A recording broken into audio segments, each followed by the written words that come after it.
ore te iwi, and welcome to The Chew, The Chew.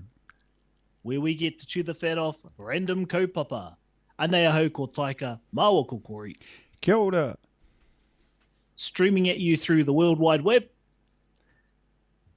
And today at te iwi, we will be covering off top ski tips for the pohara. Pohara. Yep, so those people that are pinching pennies, and it's timely because, you know, with prices skyrocketing, you know, in the supermarkets, we're always out to try and save a buck, eh, Hika? Yep, yeah. You know, money's pretty tight at the moment. Cost of living's skyrocketing at the moment. So, you know, people like yourself and I, bro, we're always on the lookout for a good bargain. Always trying to save a buck here and there, absolutely. And with petrol prices creeping up over $3 again, we'll try and do what we can to get by. Yeah. All right. Anyway. So this one, bro, so far now, I'm not much of a ski bunny, actually. I'm kind of allergic to cold things like the snow. So dishes? Yeah, this kaupapa is sort of more in tune with the bro. So, yeah, I'll let you kick us off, bro. Ka pai. And I suppose that I'm an exception to the rule because a lot of our brown brothers and sisters down here in the Tahuna region are the same as you. None of them really get up the maunga. You know, they spend all their time playing rugby league, netball, or just hunking down for the winter. Doing podcasts. But with the ski fields due to open in about 3 or 4 weeks, I think, middle to end of June, as long as we get some snow. It's a iwi. We don't have much up there at the moment. And actually, tonight, it doesn't actually feel that cold. No. What's it like in Arrowtown? It's hot, bro. Well, Caroline's been cranking the fire today, so it's like sweltering in here. Yeah. But it definitely isn't as cold as what it usually would be in the past. So whether that's climate change or not, I'm not sure. But we're praying for some snow from the snow gods, as they say. So top ski tips for the pohara. So we know there are a lot of people that are wanting to come down here. And here are some tips that I've sort of gained over I've probably had about 12 seasons up the maunga since I've been down here. Yeah, 12 season passes. Yep.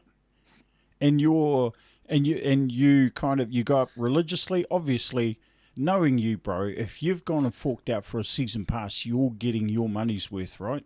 Oh, absolutely. Yep. Fivefold. Yep. Absolutely. Because it's not cheap. It's not cheap at iwi. Yep. So I try and get up there, or used to get up there at least 2 to 3 times a week. Oosh. Yeah. And we're lucky that the mountains or the maunga that we have down here provide you opportunities not only during the day but also at night. So they have night skiing opportunities on a Wednesday evening, Friday, and a Saturday night also. Yep. So would you normally go straight from work or go before work or going during work? Yeah, so I used to do both sometimes. You can actually, so the maunga usually opens at 9 o'clock to the public, but if you pay a little bit extra, you can get access to the maunga at 8 o'clock. Oh, okay. Which they call first tracks. So on per day, I think it's about $40, $45 if you buy it day by day. I used to get it added to my season pass. And yeah, so I'd go up there at about 7:30, get in there, get in early, do some runs with very minimal people on the maunga because at that period, there's only a handful of people up there. And then I'd start work at about 11 o'clock, 10, 11 o'clock. So a couple of hours before mahi, go to mahi, and then that's me. Or, finish up a little bit early, try get up there after mahi, and then shred some lines, as they call it. So where's your ski field of choice? Yep. So here in the Whakatipu region, we're sport for choice. We have Coronet Peak or Paharaki, I believe, which is about 20 minutes from town on a car. Real easy access. It's a tar sealed road. That's my personal choice because all the lifts and runs link up together, so you can go up one run and then cut across to another run, cut across to another run. a lot of people prefer to go up the Remarkables or Kawarau because they've got the park up there. So they've got a beginner, intermediate, and an advanced park you can ride up there. And we also have Cadrona. I'm not sure, are you familiar with the ingoa of Cadrona, Hika? No, I don't know it. I'm sure it has an ingoa Māori, but I don't know it, eh? Yeah. So anyone out there, if you know it, throw it in the comments. Refresh our minds on what it is. Cadrona's about an hour and a half away, which is where they hold all the X Games. So that's got the super pipe, the half pipe, the park. It's got everything. So if I could afford to, I'd go there. It is a bit of a hike where 20 minutes you're up Coronet Peak or Paharaki. Yeah, cool. Oh, so, sorry, bro, I won't interrupt you, or let's go through your tips. Kapoi. So getting into some cheaps for all the whānau that want to come down and save a buck. The first one I've got, which I see all the time, and a lot of our Aussie whānau do this all the time, is wearing flash clothes or gears isn't going to make you a better ski or boarder. So I'll see these people with the $400 ski goggles, with this $700 skis or snowboard, this immaculate jersey or jacket they've got on, and they're straight off to the learner slopes. If you're going to spend $1,000 and you're just learning, it's not going to make you any better than the hoary that turns up with the Salvation Army windbreaker and track pants. So, yeah.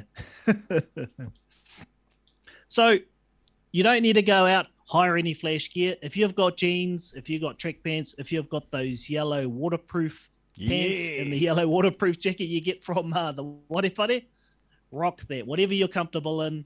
If you've got the woolly gloves that are $2 from the Warewhare too, wear those. You don't need to go out and hire expensive gear. Just wear what you've got to save a buck and you'll be sweet. Sweet. Wear your Swannies whānau, or wear your hunting and fishing tops. Sweet as. Yeah. Absolutely. Your and if you're learning, vests. you're going to be on your kumu or your bum for, probably half the day, or a few hours anyway. So if you want to get those flash $300 pants wet and dirty, no difference to if you're going to get your trackies dirty anyway. So there you go. So that's my first tip. Ka pai. Cool. Next one is, you don't buy a lift pass until you've actually gone up there and had a bit of a go if you're learning. So if you've never done it before, you've maybe done it and done one or half a day previously, go over to the learner slopes or the magic carpets. There it's quite flat, so you can actually take your gear over there, walk up to the top of the run, have a bit of a play around and a few goes. And if you're really struggling, I wouldn't even bother paying for the pass. The old hikoi dog, eh? Bro, the old hikoi up. And I do it with all my nieces and nephews when they come because, I don't want to be forking out $50-$60 for each kid just to be standing on a magic carpet. So that's the conveyor belt that moves it to iwi. So we turn up and I was like, no whānau, we're going to walk up to the top. So we all get our gear, walk up to the top, come back down, walk up to the top again. Awesome. And that saves time because those lines are pretty long. It allows you to stretch your feet too, because if you're learning, you get really, really sore calves and thighs. So it allows you to stretch them out. So that's my second tip. Don't need to buy the pass. Give it a crack first before you're thinking about going to get a lift pass. That's a great tip, bro. The few times I've taken the kids up, I've done exactly that. And for no other reason than I was just too cheap to fork out the real deal, especially for kids that at an age where they may or may not even enjoy it. So, I did buy a lift pass a couple of times for the kids, but most of the time they just lay around on the snow making snow angels, and I watched all my money ticking away on the ground. No, good tip, bro. Awesome. The next one, if you are going to hire any gear, so if you turn up to Tahuna and you have nothing, you don't have any Kazi bros or any whanaunga that you can, tahai or borrow some gear off, then hire your gear from the real cheap, dingy, ugly places downtown. So there are a few places downtown where you sort of look in the shop and you're like, oh, they're a bit rough in looks there. Rough. Yeah. I'll tell you what, they'll be the cheapest gears that you can get. And if you're learning, you just need a plank of wood to be coming down, whether that's skiing or snowboarding. So, you know, you're not an expert. You're going to spend most of your day on your kumu or your bum. So look, shop around, look downtown and hire your gear downtown rather than on the maunga. I understand you're looking for convenience, so you can just drive up the maunga and get your gear up there and leave it, but it'll cost you probably 2 to 3 times more than what you'd pay downtown. Way more, yeah. No, definitely hire it in town, bro? Yep. And don't be all, I need a flash board. Just the most dinged up, ugly board is perfect for beginners. It won't make a difference to a beginner, eh? Yep. If it's a 9-ing board, you know, that'll do. It's just to get you down the hill. Yeah, couple, bro. My next one is one I was hesitant to put out there because it's almost like my own sneaky little tip and trick. But the basis of it is take your own kai, because it's way too expensive to buy the kai up on the maunga. So, you know, if you want to be paying $8 for a punnet of chips, you know, $12 for a pie, $4 for a, you know, 300ml Coke. Okay, to buy, you know, that's you on holiday. That's, you know, you want to treat yourself. Yeah. No, that's a really good tip. I always take kai up with the kids, sandwiches and whatever. Yeah. No, I learned that tip off the bro Henare. Yeah. Because banged into him up a couple of times up there, and man, he had like a gas cooker and like baked beans, and he was like cooking up a feed, eh? But all his own from home. Yeah, I'm the same. However, I know when people are traveling, they're not going to bring the old gas cooker down with them. But a real good tip and trick for me is what I do is I'll go out and, well, I've got my own flask. You know, the coffee flasks that you get. Yep. So if you're coming down for the weekend, whānau, you know, you can just come and buy one of those from the warewhare for about $20 or $30. You can even pick them up for $4 at the Salvation Army. Yep. And what I'll do is I'll cook up some like hot dogs, you know, the long hot dogs that you get from the supermarket. So you chuck them in a pot, boil them up with some water, and then what I'll do is pour those hot dogs and all that water into the flask. Oh. Yep. Seal that up, take it up the maunga, take some parawa with you or some bread or some buns with some cheese, some sauces, and then when it's lunchtime, you can open that flask up, pull those warm hot dogs out, and then make your American hot dog up on the maunga, so you got a nice hot guy. Pretty awesome trick, bro. Not the old hot dog in the flask. Hot dog in the flask, bro. Aye. Far out. Man, that's a good tip. I've had a few heads turn while I've been up there doing it, and I even had a guy come over and take a few photos of me while I was doing it. So. Yeah, post it on Facebook. Look at this poor bastard.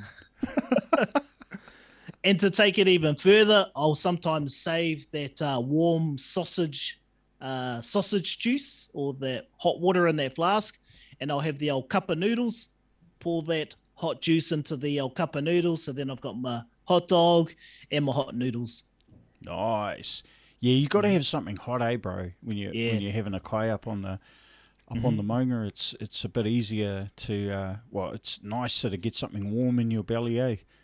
Yeah, especially you got tamariki too, because they just want some hot food while they're up there. Yeah. So otherwise you can take soups up in there if you want. You know, you can just fill it up with hot water, go buy those packet soups. I've had chicken curry in there, you know, chicken drumsticks. I'll put everything in drumsticks. there. So, oosh. Yeah. So take your own kai. One of my main tips. And just a few others I've got here. A few other ones to note was, you know, club fields can be a lot cheaper too. So you've got your main maunga, Coronet Peak, Remarkables, Cadrona. But there are some smaller club fields like Snow Farm, which is just down the road from Cadrona. There's a few other club fields further afield. Out by Twizel, we've got Oho, Round Hill, and a few others around. And they're usually way cheaper than if you went up to these main club fields. So if you're more of a beginner to intermediate and even advanced skier, they're really good to go on because one, they're cheaper, but two, they're not as busy. Yeah, that's a good tip. I should. I mean, who am I kidding? It's not my thing anymore. But I wished I'd done that. Gone to some of those other fields. Do they still have like good chairlifts and stuff, bro? Or yeah, they're not as flash as the ones you get on these main mountains, but there'll be some old school, chairlift, which is still good. 2-seater chairlifts. There'll be T-bars or like little buttons. I believe out Round Hill they've got what they call a nutcracker, which is like those things.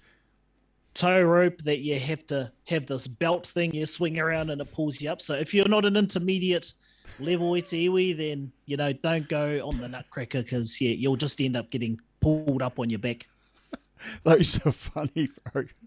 When you see people who can't handle that and they're like getting dragged along the ground, they won't let go, eh? They just won't let go. They're like, they're convinced they can pull themselves back up again. Snow on the face, down the back, down the pants. And they get to the top and they're absolutely exhausted, eh? And I'm like, man, you could have just walked up there and it'd have been easier. The other tip I've got is you can pretty much take your own car 80% of the time up the Maunga. So, in order for the ski fields to make money, they need you up there, to buy the kai in the restaurant, to buy the ski passes. Yep. So they do all they can to make sure those roads are clean, they're gridded, vehicles can get up there. So even though the snow report might say, the roads are looking a bit shady, I drove the sturdy old, Honda Vigor for about 8 years, rear-wheel drive, and I had no chains, no nothing, and I was still hammering it up there when the bloody road was covered in snow. It wasn't that thick, and, the plows were out there cleaning it up, so don't be scared all the time. I think it's a bit of scare tactic by the Maunga sometimes to get you on the expensive buses. Yeah. No, that's right, because the few times I did go up, I used to go up all the time back in my 20s, I suppose. And the thing that surprised me, bro, was was the road up Remarks. Because every other ski field I'd been on is like a potholed thing that, looks like a road out of one of those one of those Indian documentaries where they're on cliff faces and stuff. So I'd never been to a ski field that had like a road, just a regular old road, and that's Coronet Peak, eh? Yeah, pretty much, yep. And the Remarkables, they're pretty much sealed now most of the way up. So, and it's quite easy to drive up, 2-wheel drive. Like I've driven heaps of 2-wheel drives up to Coronet. You got to be careful because at the bottom they'll tell you whether you have to take chains. So, but then just go and buy some chains, whānau. They're not that expensive, I don't think. Yeah, it's always worth having chains in the car for an emergency around these parts. Yep. And that probably leads into my second tip, which is hitchhiking's just as easy too, whānau. So at the bottom of most of the Maunga here, they have this massive car park where you can park up, leave your car at the bottom. So even if you're a little bit wary about driving up there, or, you don't want to get your car stuck if you're worried about that at all, park it up at the bottom, throw that thumb out, and most of the time you'll get a ride, easily within about 5 or 10 minutes. Yeah. It's I'm surprised at how well, I shouldn't be surprised, but I am at how accommodating everybody is with hitchhikers with boards and all of their snow gear. They always manage to squeeze into cars and trucks. Plenty of 4-wheel drives going up there every day. So yeah. And the Maunga actually promote filling your car up too. So they allocate the close parks to vehicles that have families, children, and I think it's more than 2 people in the car. So oh wow, really? Is that a thing? Yeah. So if it's just you in the car, then they'll allocate you to the further car parks where you've got to then catch the mini bus to the ski field. But if you've got, I can't remember if it's 2 or 3, then they'll allow you to park closer to the building. Oh, man, they got all sorts of plans going on up there. Yeah. And probably one of my last tips is if you want a hot pool after a hard day of falling over and, twisting your ankles and you're shivering from being in the snow all day, you can just shoot down to the aquatic center down at the event center and go for a soak in their hot pool, which I think might be like $8. So go there instead of onsen, and it'll cost you $8 rather than $80. That's funny, bro. I thought you were going to say onsen, eh? But, No, but that's pricey. Like, yeah, you're right. Yeah. It's pricey. I never even thought about the event center. Of course, yeah. Man, you've got some great tips. You might end up with scabies or eczema in there, but hey, you get what you pay for, right? $8 or it might be $9. I can't remember what it is, but you can get the whole wano in there. The kids can go play in the main pool. Easy peasy. Just look out for those code browns.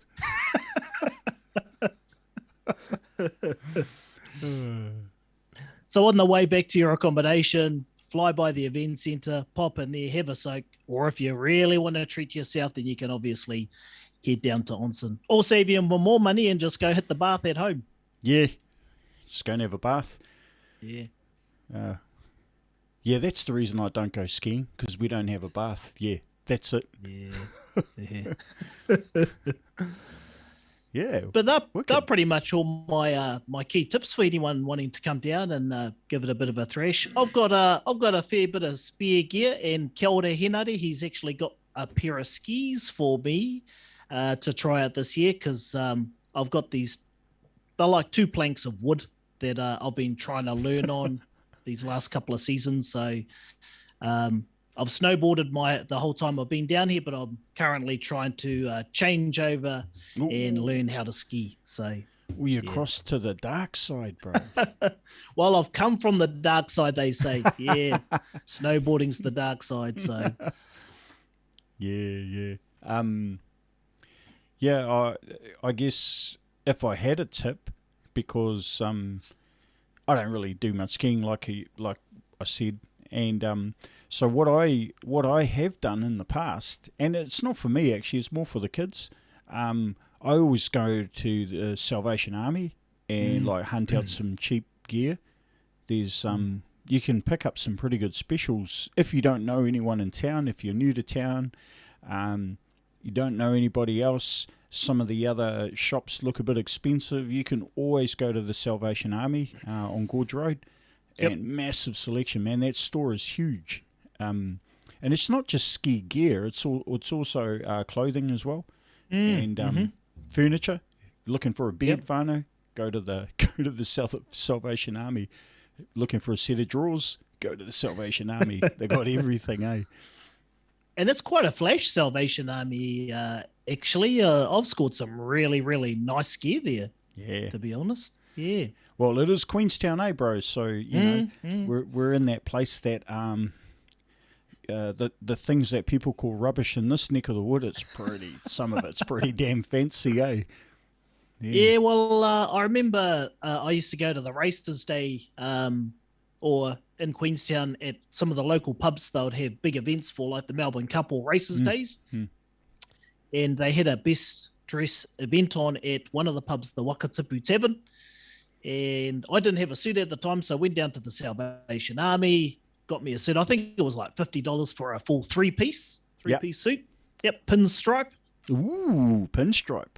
Yeah, squeezed into it, went down, and one of the ladies said, "Oh, that's a nice suit. Which brand is it?" And I was like, "Salvation Army." And I opened up the jacket, and it had a YSL inside it. Oh, Yves Saint Laurent. Yeah, yeah. And she was like, "Wow, that's actually a brand." And I was like, "Is it? I can't even pronounce it." So, yeah, it was a pretty high-end suit. So, don't fit it anymore because I was probably a medium back then. I'm an XL now, so I had to palm that off to some of my skinnier friends. Oh, you didn't leave it in the old wardrobe doing the old, one day I'll fit into this again? Now I have that 1 year rule.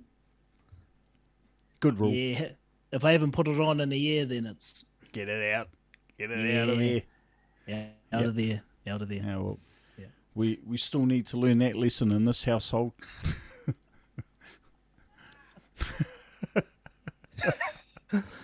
But other than that, I suppose closing comments for me would be, just make sure you're prepared. Borrow gear if you can. If you're only a learner, you don't need to look awesome, including a board, skis.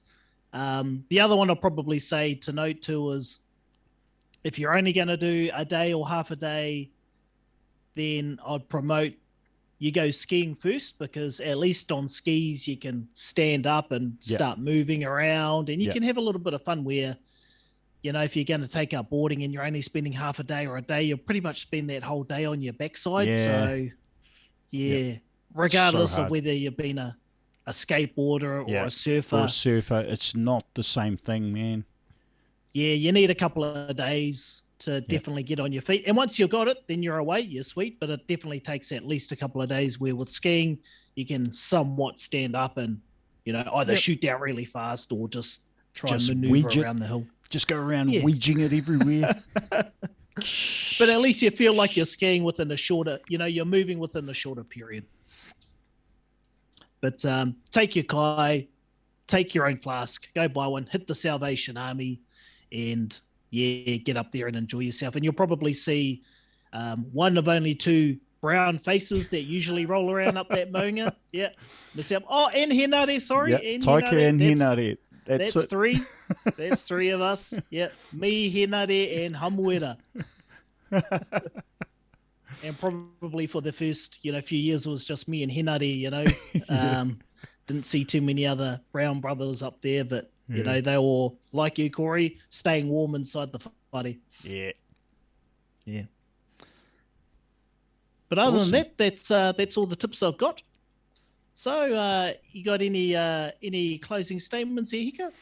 No. This one is, I gracefully sort of stepped to the side of this conversation and just kind of peer in from the side. So, I'm glad you could give us some tips, bro, because, there's some really good ones in there, even for people like me that may end up going up there. Not really. But if you've got any more questions for us, you want to know more information about it, hit us in the comments, send us your tips too, because you might have a few we've never thought about. Yeah. And hey, if you're really struggling, you might be able to hit me up nicely, maybe drop off a 6-pack of spades potentially, and I've got some boots, boards, jackets, and maybe a couple of skis you can borrow. So sweet. Yeah. Awesome. Other than that, Itiwi, as usual, hit us a like, subscribe, and we'll catch you next time on The Chew. Mā te wā. Mā te wā.